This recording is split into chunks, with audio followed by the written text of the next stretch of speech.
Well, hello, folks. This says I'm live. Normally, I have a little picture of me there. I don't know why I don't have a little picture of me there. Now I've got a little picture of me there. I've only done 800 live streams, and yet it wasn't quite working the same way.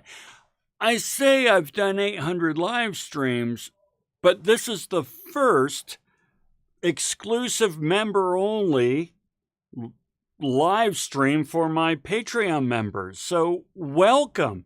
Now, I say welcome, but there's no one there right now. But that's okay. You know, it's kind of a chicken or the egg thing, right? So you tell people, hey, if you join Patreon, you get an exclusive live stream. Okay, so then when one member joins, do you start the live stream then? Well, gosh, that seems kind of weird and so forth to just have a live stream for one person, right?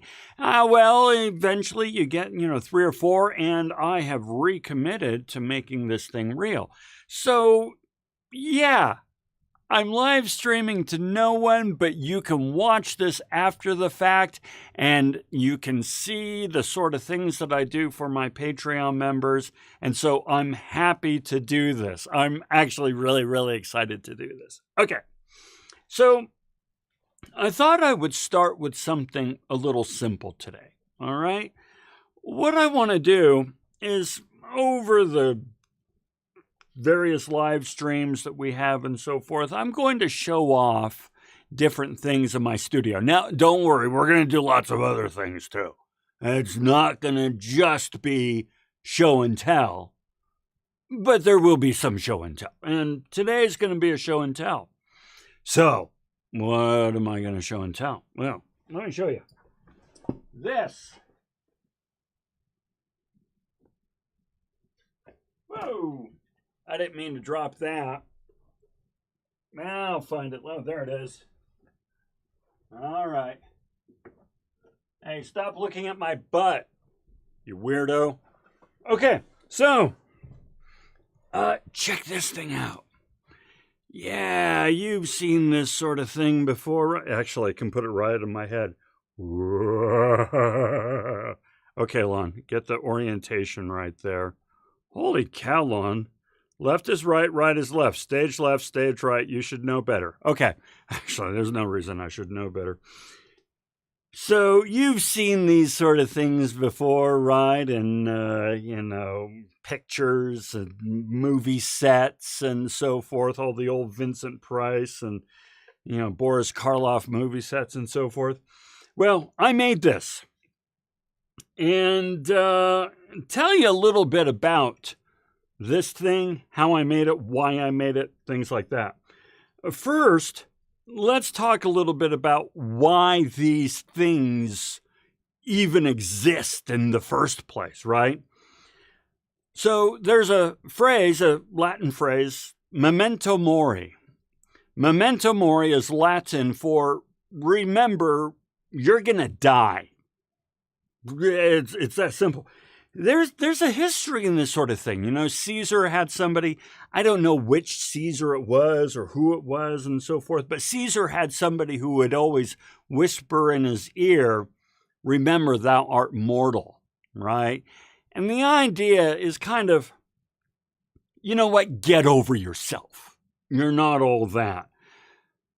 Because face it, we often forget that we're not all that, especially when you're me. I mean, come on. Damn. I've got it all going on. So it's good to kind of have a memento mori. Remember, you're mortal. You're going to die. And so that's why these skulls were kind of a thing. All throughout history, it was actually kind of considered a normal decorative item to have a skull and some bones and so on and so forth. And of course, somebody somewhere eventually said, well, I got to stick this candle somewhere. And so, pop, put a candle on top and it all flowed all over the place and so on and so forth. All right, so why did I make this? Well, it's not the first one that I made. I made one as a kid. And to explain why, I am going to tell you about a show I used to watch when I was this big. The show started in 1974 or something, so I'd be like 9 years old when it started. Off in San Francisco, California, called Creature Features. Creature Features. It would show at like midnight. And so I actually didn't get to see it all that often because I was a kid. I had to go to bed and so on and so forth. And I was tired, right? I'd often fall asleep before the show came on, and that always disappointed me. Nevertheless, I often got to watch it. Hosted by a guy named Bob Wilkins. And I even got to meet him, back before there were Comic Cons and so on and so forth. Local celebrities would maybe go off to movie theaters and do showings and things like that. And we had a movie theater in Palo Alto, California called the Varsity. Whole history around the Varsity, an amazing place. No longer a theater. That's because that's proof that there is no God. Anyway, he went to the Varsity. I saw him there, and I was really keyed up because I got his signature. And he says, "What's your name?" And I said, "Lon." And he said, "Oh, like Lon Chaney?" And I said, "Oh, I knew you'd say that," because there was the only other Lon out there, Lon Chaney Jr.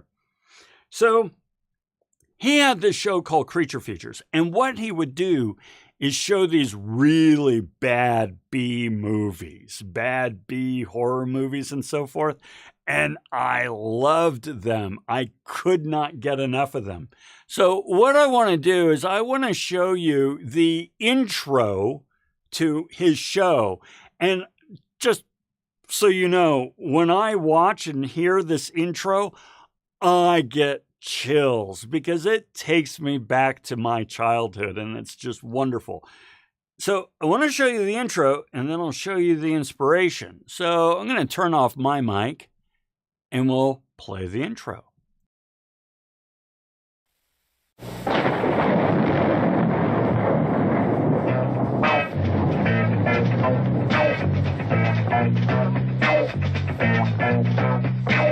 Can you feature that awful creature? Can you feature that ugly creature? Creature features and feature features about creatures. Creature features. Now the strangest thing about this show on tune is its host, Bob Wilkins, and he brings it to you. And creature features, and more creatures, and more features.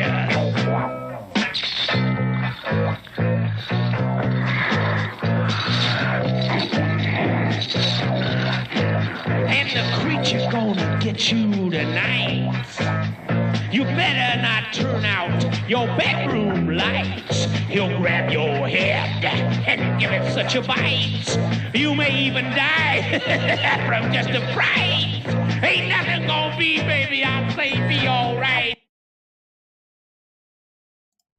And there you see it, okay? Bob Wilkins in Creature Features, he would always light the candle of his skull and candle thing, and that is how the studio lights came on and the show began. And I'm telling you, that thing just really inspired me. It was magical. Oh, that's right. B horror movies, magical. I was really into them. I don't watch them as much anymore because I have a wife with taste. Oh, heaven help the man who has a wife with good taste.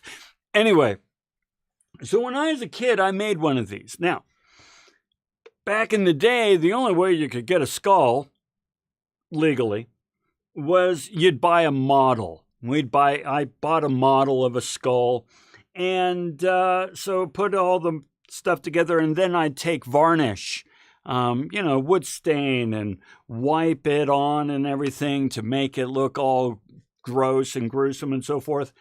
And then you'd just candle after candle. You wouldn't just burn the candle, you'd pour the wax and burn multiple candles, try to get different textures and colors.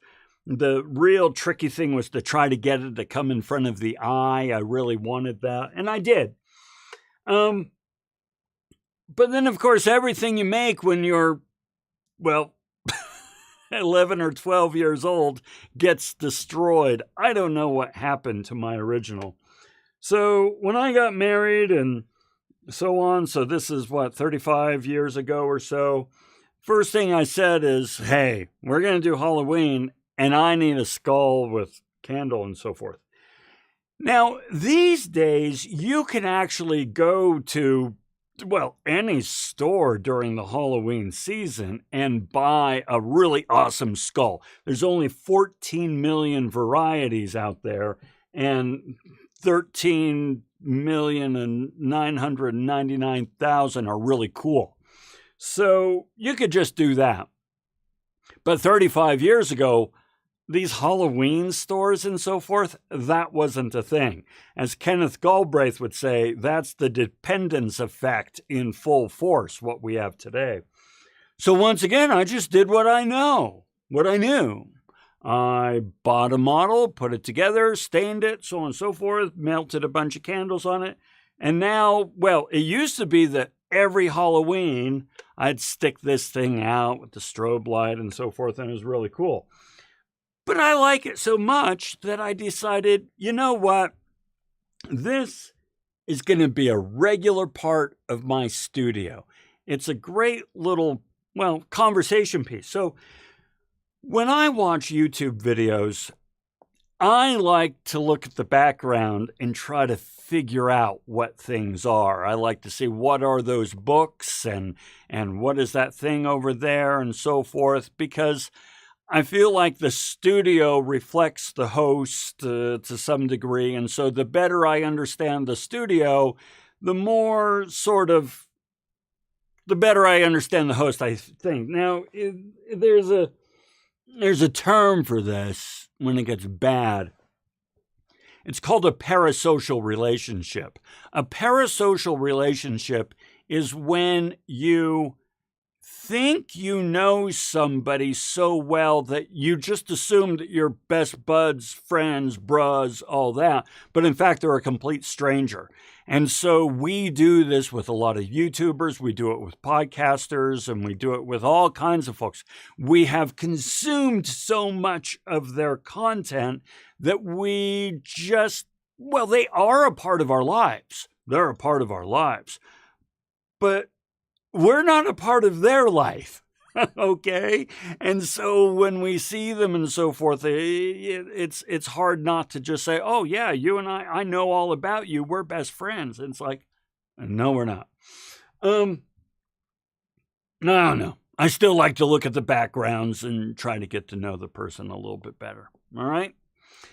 So, hey, that's it for our first little it's not experimental. I'm committing to this. What the hell? On? Once a month, we'll be having this little live stream.